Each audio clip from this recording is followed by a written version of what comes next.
1983లో తుమ్మల నాగేశ్వరరావు గారు సజీవ సాక్షి.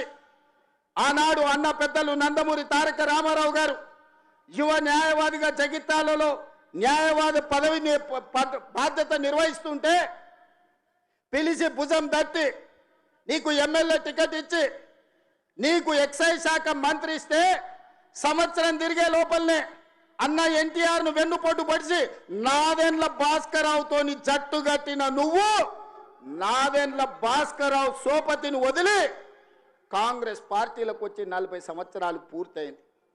నేను అడుగుతున్నా పెద్ద మనిషిని, ఈ 40 ఏళ్ళు జగిత్యాల నియోజకవర్గమే కాదు కరీంనగర్ జిల్లాలో ప్రతి కాంగ్రెస్ పార్టీ కార్యకర్త 14 ఎన్నికల్లో 11 సార్లు ఎమ్మెల్యే, 3 సార్లు ఎంపీ, 1 సారి ఎమ్మెల్సీ, 14-15 సార్లు బీఫామ్ ఇస్తే దుఃఖాన్ని దిగముందుకొని ఎన్టీఆర్ను వెన్నుపోటు పడిచిన నిన్ను, నాదెండ్ల భాస్కరరావు అనుచరుడైన నిన్ను ఎమ్మెల్యేగా, ఎంపీగా, ఎమ్మెల్సీగా ఏ ఎన్నికల్లో పోటీ చేసినా వేలాది మంది కాంగ్రెస్ పార్టీ కార్యకర్తలు నిన్ను భుజాల మీద మోసిన మాట నిజం కాదా?